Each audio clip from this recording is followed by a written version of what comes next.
cái bánh nhỏ nhỏ dễ thương quá ha. Xin chào cô bác anh chị và các bạn. Hôm nay mình chia sẻ lại cách làm bánh gói. Bánh này thì làm rất là nhanh luôn. Cái vỏ bên ngoài thì giòn, ở bên trong thì xốp. Cô bác anh chị và các bạn xem thấy thích thì mình cùng làm nha. Ở đây mình có 300g bột mì đa dụng, 1 muỗng ăn canh bột nếp, 1 muỗng cà phê bột baking powder,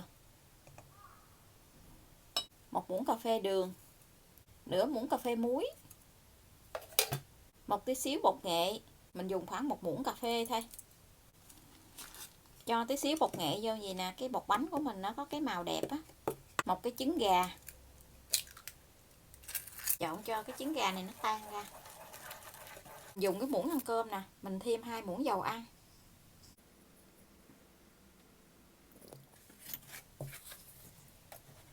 Cái phần bột này thì mình sẽ dùng 150ml nước lạnh. Rồi mình trộn cái bột này lại. Với cái lượng bột này thì mình sẽ dùng là 150ml nước lạnh là vừa. Nếu như thấy cái bột của mình nó còn khô thì cô bác cho thêm nước vô. Hoặc là nhão thì mình cho thêm bột vô, không sao đâu. Cái bánh này thì dễ làm. Cũng không có nhất định là cái công thức như thế nào, mình chỉ làm cho cái bột nó vừa tay thôi. Mình nhồi lại cho cái khối bột này nó mịn nha. Nhà mình nó thích ăn cái bánh này lắm. Mình đã từng chia sẻ cái bánh này rồi. Cô bác anh chị nào chưa có xem thì mình xem lại. Hôm nào rảnh thì mình làm nha. Mình nhồi cho cái bề mặt bột này nó mịn lại như vậy. Vậy thì mình sẽ đậy lại để cho bột nghỉ khoảng 15 phút nha. Trong khi mình chờ bột nghỉ thì mình sẽ đi ướp nhân. Nhân bánh ở đây thì mình có 200g thịt heo xay, 2 cái nấm hương. Nấm hương này mình ngâm nước xong rồi mình xắt ra hạt lựu nhỏ nhỏ gì. Nửa củ cà rốt, nửa củ sắn. Mỗi một thứ khoảng chừng 50g thôi. Một chút hành lá. Mình có luộc thêm trứng gà. Trứng gà này mỗi trứng thì mình cắt ra làm tư. Nếu như cô bác anh chị có trứng cút thì mình làm bằng trứng cút. Nhưng bánh thì cô bác anh chị làm theo cái lượng bột của mình chuẩn bị nha. Ở đây mình làm có 200g thịt heo xay thôi. Mình sẽ nêm vào trong nhân này là 1 muỗng cà phê hạt nêm, 1 muỗng cà phê đường, nửa muỗng cà phê bột ngọt. Nếu như cô bác không ăn bột ngọt thì mình khỏi cho, mình cho hạt nêm thôi.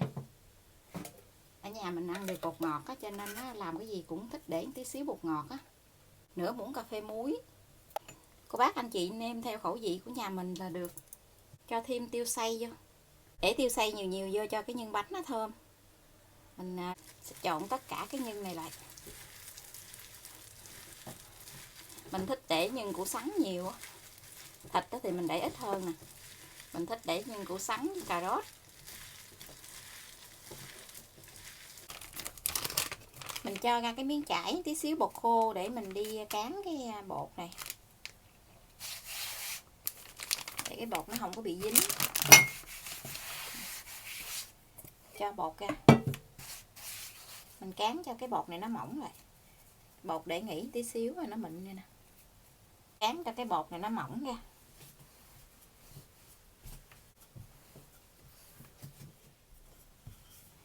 Mình cán cho cái miếng bột nó mỏng khoảng chừng 1 ly thôi. Mình sẽ dùng cái đồ chận tròn gì nè. Mình ấn xuống. Mình ấn ra gì mình lấy ra từng miếng á. Cái khuôn gì thì mình làm cái bánh nó hơi nhỏ một chút. Bác anh chị thì mình lấy cái ghìa này ra. Cái ghìa này thì mình nhồi lại. Để tiếp tục mình cán. Lấy cái ghìa này ra mình nhồi lại. Cái bánh của mình làm nhỏ nhỏ gì nè. Bây giờ thì mình sẽ đi gói bánh. Mình rửa tay sạch rồi mình đi gói bánh. Mình gói bánh này mình đeo bao tay khó làm lắm. Mình sẽ cho một tí xíu nhân vô. Tùy theo cái bánh lớn hay cái bánh nhỏ thì mình cho nhân vô nha. Một miếng trứng. Xong rồi mình gấp đôi cái bánh lại.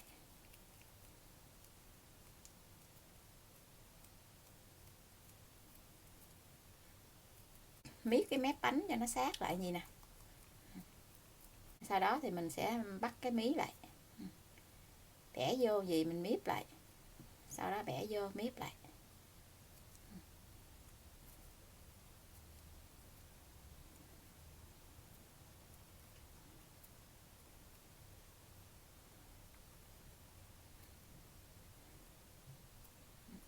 để vô cái mình miếp lại vậy nè. Vậy là xong cái bánh. Cái bánh làm nhỏ nhỏ vậy thôi, không có làm bự. Đó, mình để qua một bên. Tiếp tục thì mình làm thêm theo cho hết cái phần bột này luôn. Cái bánh này nó nhỏ cho nên nó là mình chỉ để một muỗng nhân vậy thôi. Một muỗng nhân, 1/4 cái trứng. Ở đó thì mình gấp đôi cái bột lại. Mình bóp cái mí lại cho nó sát lại vậy nè.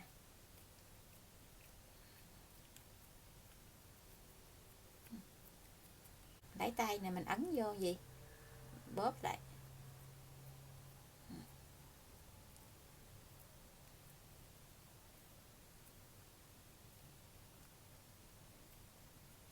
Trong các loại bánh á, thì bánh này làm dễ, làm nhanh nhất luôn á.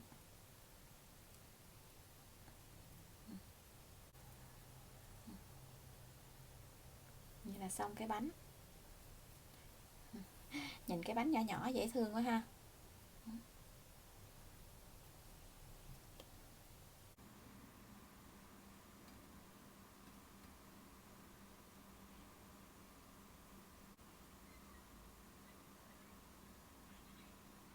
Mình đã làm xong bánh này. Làm được 12 cái. Được 5 cái bánh lớn, 7 cái bánh nhỏ. 7 cái bánh nhỏ vừa vừa vậy nè. Nhìn thấy dễ thương ha. Còn ở đây thì mình làm được 5 cái bánh lớn. Giờ mình chuẩn bị chiên bánh. Bánh này thì mình sẽ chiên nhiều dầu, cho nên là mình cho nhiều dầu vô trong chảo. Mình lấy cái chảo hơi nhỏ tí xíu để cho cái dầu nó nhiều đó. Chảo dầu nó sôi lăn tăn gì thì mình sẽ cho bánh vô. Thả từng cái bánh vô gì. Mình thấy nó sôi cho nó gáo cái mặt gì nè, mình chở về lại. Mình chở qua chở lại cho chín đều á. Mình chiên lần đầu nó chín khoảng 80% thì cô bác anh chị vớt lên. Mình để cho nó nguội tí xíu thì mình hãy chiên lần 2. Như vậy cái bánh của mình nó giòn lắm, nó giòn lâu á. Nó sôi lên rồi thì cô bác anh chị mở lửa nhỏ thôi, để cho cái bánh của mình nó chín đều. Với cái nhân ở bên trong là nhân còn sống á, mình chiên lửa nhỏ cho cái nhân bên trong nó chín. Mình chiên áp quá cái nhân nó chưa chín thì cái vỏ bên ngoài nó cháy đen nè. Mình thấy nó chín khoảng chừng 80% gì thì mình vớt lên. Để cho nó nguội tí xíu nữa thì mình hãy chiên lần 2. Cái bánh của mình nó nở phồng lên coi nè.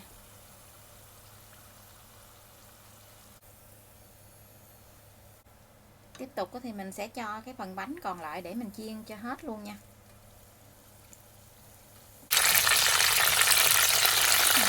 Mình chiên cho nó vàng vậy thì mình vớt ra được rồi. Mình sẽ cho mấy cái lúc nãy mình chiên lại lần 2. Chiên lần 2 này thì cô bác anh chị cứ mở lửa cho nó lớn lên, cho nó giòn ở bên ngoài á. Khi mình thấy nó vàng gì thì mình vớt ra được rồi nè. Vàng cái vỏ nó phồng phồng lên luôn á.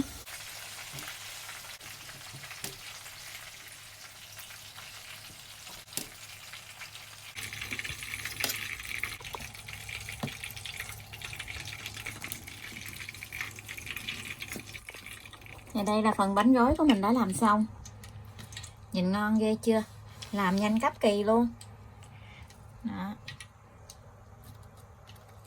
Đây này. Vàng ươm luôn á.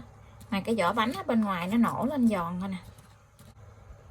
Nhìn nó bóng bóng lên. Bánh này thì mình chấm với tương ớt á, cực kỳ ngon luôn á. Đây nè. Mình sẽ lấy miếng tương ớt mình chấm. Hoặc là ăn với nước mắm chua cũng được nữa. Gói rau sống cũng ngon. Vỏ bên trong nó xốp, ở bên ngoài thì giòn, cực kỳ ngon luôn á.